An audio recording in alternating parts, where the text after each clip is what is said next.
بسم اللہ الرحمن الرحیم۔ اپنے قریبی رشتہ داروں کو زکوٰۃ دینا کیسا ہے؟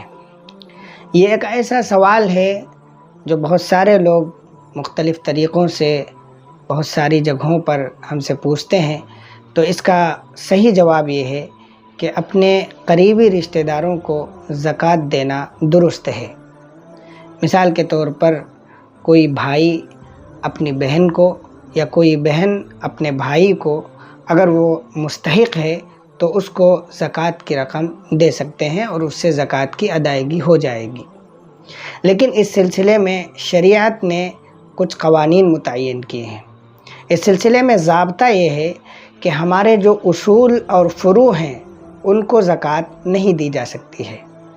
اصول کا مطلب یہ ہوتا ہے کہ جن کی وجہ سے ہم موجود ہیں، اور فروع کا مطلب یہ ہوتا ہے جو ہماری وجہ سے اس دنیا میں موجود ہیں۔ جیسے اصول کا مطلب ہے ہمارے دادا دادی، نانا نانی، اور فروع کا مطلب یہ ہوتا ہے جو ہماری اولاد ہے، جو ہمارے پوتے اور پوتیاں ہیں، نواسے یا نواسیاں ہیں۔ ان اصول و فروع کو ہم زکوٰۃ نہیں دے سکتے ہیں۔ البتہ جو ہمارے سائیڈ کے اور اطراف کے رشتہ دار ہیں، جیسے خالہ ہے، ماموں ہیں، پھوپھا پھوپھی ہیں، چچا ہیں، یہ وہ رشتہ دار ہیں جو ہمارے سائیڈ کے ہیں۔ یہ نہ ہمارے اصل ہیں، یہ نہ ہمارے فرع ہیں، تو ان کو زکوٰۃ دینا جائز ہے۔ اور ان کو زکوٰۃ دینے کی صورت میں حدیث میں آتا ہے کہ ہمیں 2 قسم کے اجر ملیں گے۔